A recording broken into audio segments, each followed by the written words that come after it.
Should we actually do an introduction? Yeah, sure. Yeah, we should do that. Hello, everyone. It's TJ here at Metrocon 2022. I'm sitting next to the one and only Caleb Hyles. Correct. My name is Caleb Hyles, and I'm here once again. This is our fourth interview? I think it's 4. We have a catalog. We should make a Blu-ray disc box set. Oh, there you go. Just to see the progression. Ooh. You know? I like that idea. I might have to remaster the old ones, though. Yes. Yeah, bring them up to snuff. Yeah.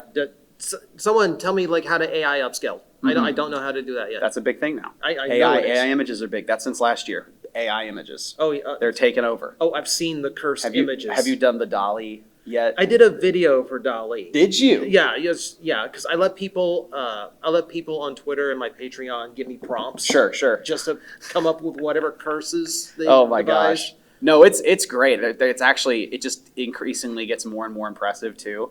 And recently I was working on some album art, and I was working with the management to come up with album art.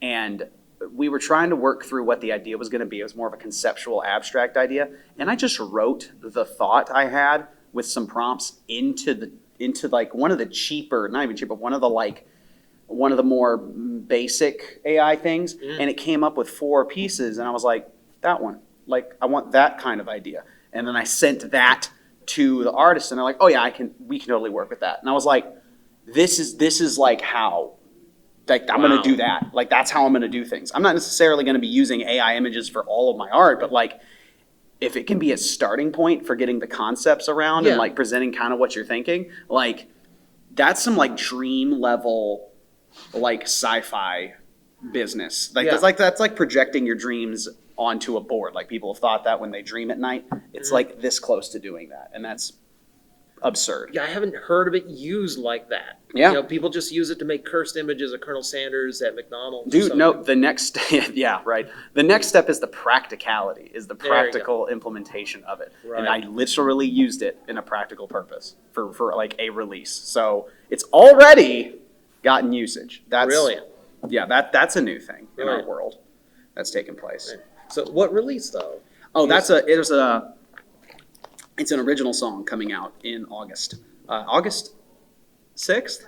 Mm-hmm. August 6th. Yes, because I think that's Friday, or it's 5th. It's one of those days, and that it'll probably be out by the time this is released. Actually, no, it won't be. But yeah, it's a original song released with a label.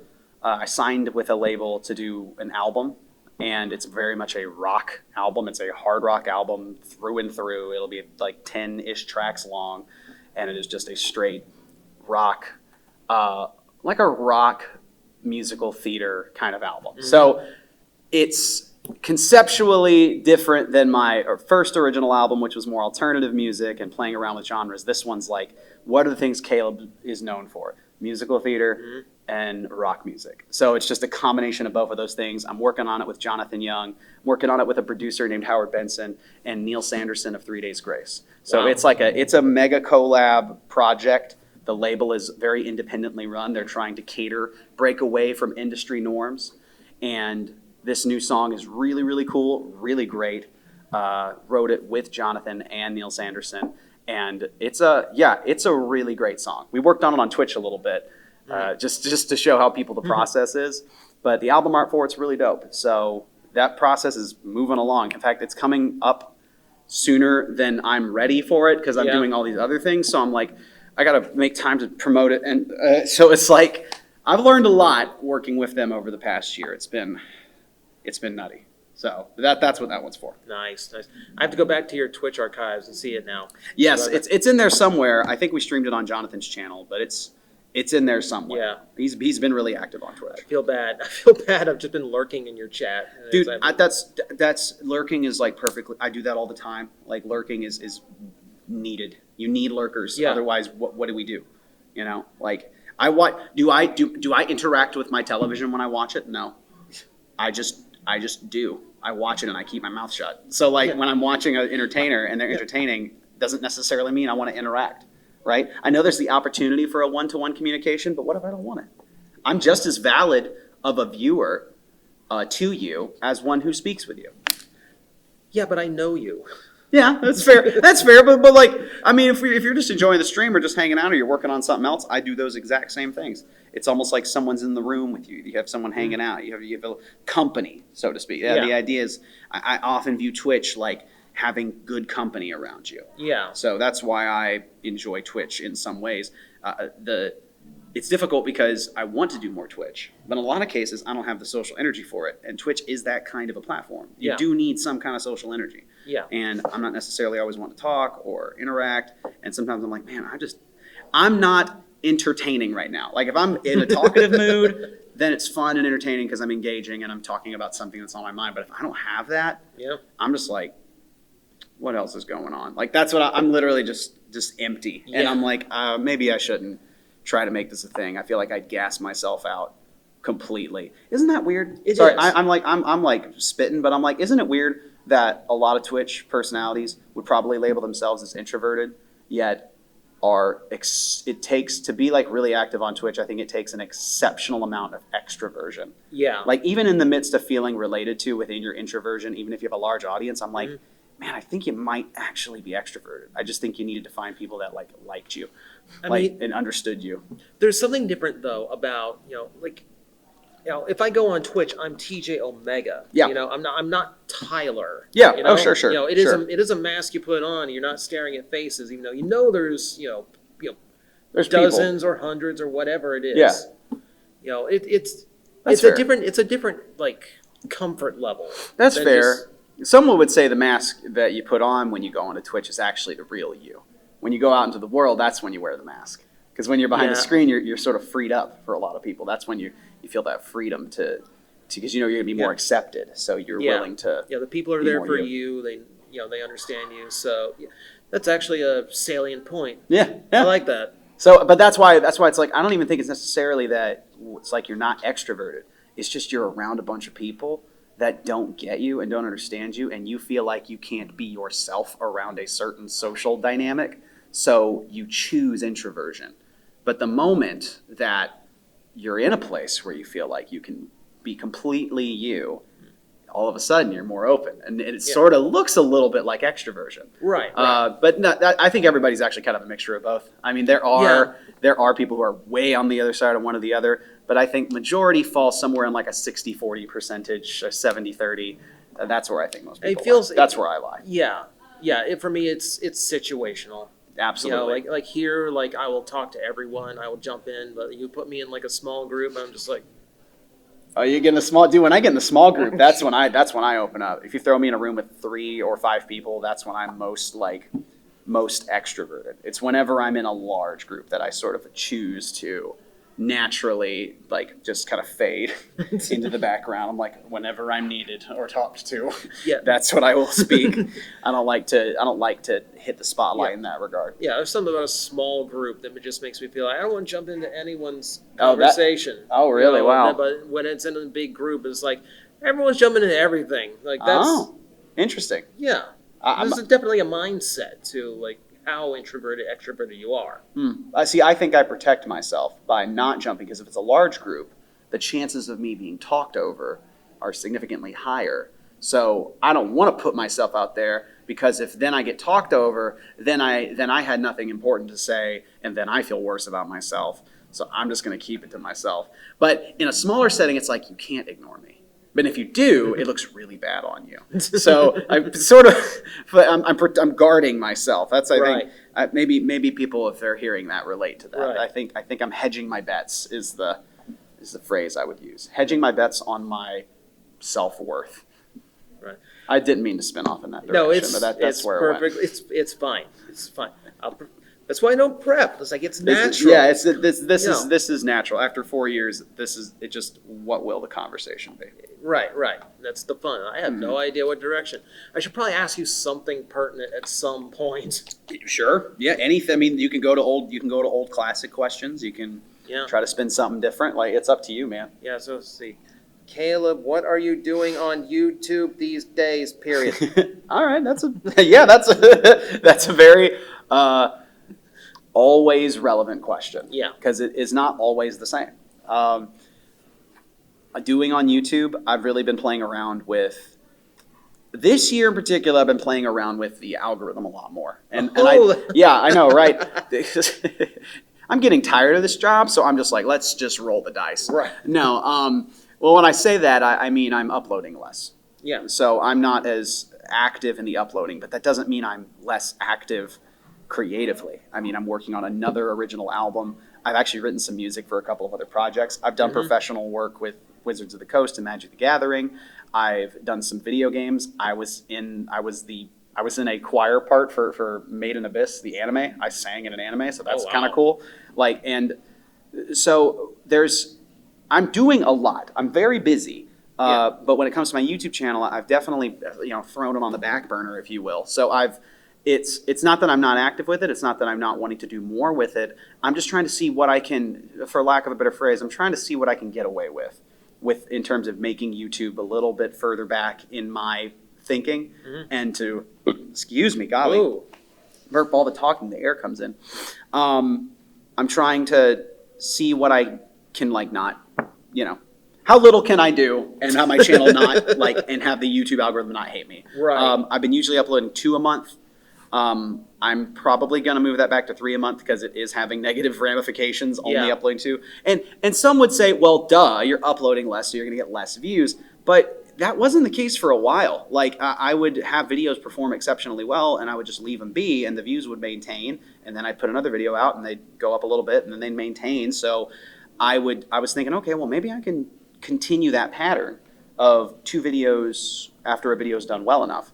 But the algorithm didn't like that, so I'm probably returning back to a quickly multi-uploading format. Yeah, I think I was doing 2 a month for a while, and it just, it loses track of it. Like, the algorithm gets bored. It's not the viewers. It's the algorithm Oh, yeah, that gets bored of absolutely. you. Sure. Yeah, it's not like, and I can't even sit here and be like, well, I took the time off, or I'm doing the 2 uploads because I'm trying to, I want the quality of the videos to be better. For a lot of people, that's very true. And I think it does benefit them because they have a longer video format, or it's just an exceptionally well-produced product that they, it's worth the time. But for me, I'm just doing the same stuff I've always done. It was just a matter of trying to min-max the YouTube algorithm, and learned it. I learned. Yeah. So I'll just keep uploading things, because the longer I can hold on to material and create a back catalog, the better for me in the long run, because that allows me more opportunities to be creative in ways that I really want to be. Right. So that's been the main thing I've been doing on YouTube, just experimenting this year. Going back through old covers, old songs. I'm redoing a lot of my Disney. I'm redoing a handful of my anime covers that did well to see if sort of the remastering principle can apply to music as well, to content creators and music. So, and it's had some success. It hasn't been, the views have reflected that of being the second edition of a thing I've already done. So good, not incredible, but certainly enough to warrant it existing. It's certainly enough views and engagement to warrant doing this consistently. I would almost think remastering one of the originals you did would bump the original too. I didn't even think about that. I've never even looked, but I think you're right. I think you're right. It actually sort of does point back to the original that we did. Yeah, it's like, oh, how different is that? I need to go back and listen to the other one now. Yeah, right. And they were trying to make them significantly different. It's like, what's the point in redoing it if you're not going to make it fresh? And also, in 2015 and 2014, when I started really active on my channel with covers, that was when I was amateur and I was experimenting with karaoke tracks, and I was mixing on my own, and everything was filmed, and I wasn't as good as I am now. Like, I wasn't as polished. So it's not only a remastering and a reimagining, it's just these will now be better. These will be better than they were, and I can sell them, because I couldn't sell the ones from 2014 and 2015. I couldn't stream them or download them, as thousands of people requested it, but it's like, I didn't own that karaoke track that I used, so I couldn't sell it. But now I do, and now I have the connections, and I've met the people, and I have a wonderful team of people I work with that are just savants at what they do. So yeah, I'm just kind of going through the back catalog, bringing those up to speed, making them better, and allowing people to stream them and download them. That's great. Yeah. That's a huge improvement. No, that's what I'm looking to do. Ways to have the career last a little bit longer, buy me more time to do things that maybe have a little more longevity potentially than covers. Right. You're on year honest to goodness, year 8 of doing this consistently, a year 6 of professionally where you made money. So you sort of wonder when the wick's gonna go out, and when, you know. I mean, I also wonder with anything on YouTube is like how long before they go, we don't like this anymore. Oh yeah, oh yeah. We don't want you to do this Oh, anymore. I feel you. I feel you. How being proactive in trying to anticipate what is and isn't going to be relevant anymore. Right. Music, I feel like, is in this great thing. I'm just gonna wherever freaking wood is to knock on. Seems to be in a niche that's untouched because music is always relevant, always has been. Yeah. So YouTube treats it a little bit differently than they would other trends, so to speak. Well, music has trends. Music in and of itself is still a consistent thing you do. Right. So as long as people still like hearing derivatives, then we'll always be in some way relevant. Maybe not as relevant as we were, but enough to where we can have a career doing this. And I can make a living doing it and provide. And that's, you sort of realize what's important to you after 8 years of doing it. So. Right. I don't want to take up too much of your time. That's fine. Well, what have you been up to? Briefly. What have I been Briefly. up to? What have you been up to? Oh, With dear. this whole conversation thing, and I asked it last time. But what's TJ been up to? I know you can dear talk about YouTube. God. You can talk whatever you want. Oh dear God, why have... So you're playing with the algorithm. Yes. You're trying to get away with uploading less. Yes. I'm trying to get away with uploading more. All right. Okay, so since September, my channel has been daily. Daily. Since September. Yeah. Daily. Yeah. How long are the videos normally? Just shoot between 15, 20 minutes. 15. Wow. How much is this like straight shot? You're just kind of A off the cuff? a lot of it's straight shot. There's visual references and examples. Okay.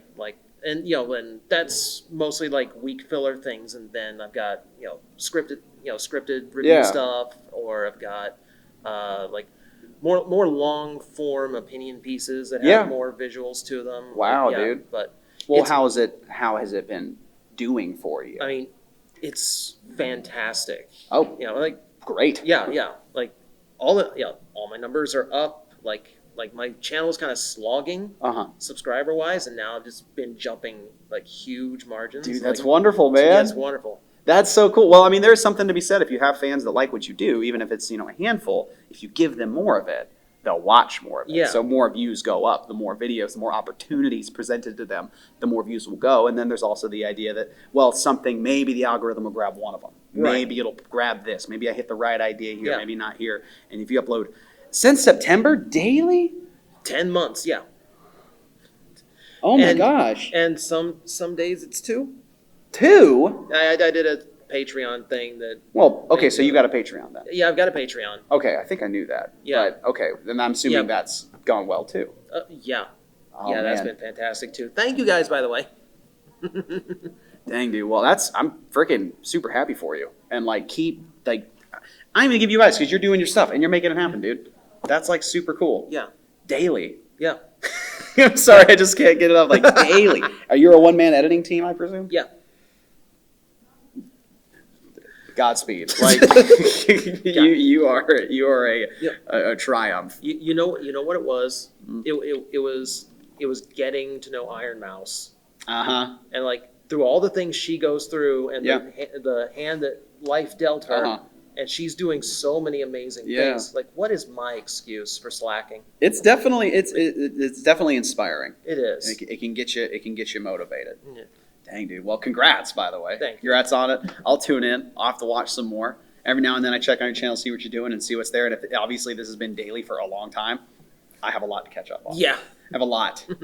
Several hundred, actually, to catch up on. Actually, a couple hundred probably since then. Dude, you're about to be on your 1-year anniversary of dailies. Did you miss a day? No. There's videos that went up today automatically. I did 4 videos in advance. There you go. Nice. Schedule it out. Schedules. That's the thing. Schedule, everybody. It's important if you're trying to do YouTube. Schedules. Know your schedules. So 2 very different YouTube directions here, but hopefully everyone gains some knowledge and experience out of that. Learn from both of us and learn our different strategies and styles. My hope is that in 5 years when we have this, we've all done it. We've just kind of switched places. You have 5 million subscribers, and I'm here languishing and falling apart. And I'm TJ, you need to tell me what to do, man. I'm losing it. I'm losing it. No one wants to listen to another Disney cover. I've remade Let It Go 7 times. Now I'm doing a polka version. I'm scraping the bottom of the barrel here. I'm trying to get Weird Al, and he's not returning my calls. No. It's the worst. God. All right. Whatever this point. At that point, This is the you got it, nerds. Is there a send off? What's the send off? We never have a send off. Oh, that's true. We did the sentence thing. We just walked off last year. Yeah. Oh wait, yeah, we did. We literally like, all right, bye everybody. Yeah. But thank you for joining me. Thank you for taking some time away. Always, TJ. Right. Always. Thank you guys for watching. I'll see you next year, and you'll see him tomorrow, and the next day, and again, and the next day, and the next day. It will never. It will never end. And the next day. It will never end. And the next day. It will never end. And the next day.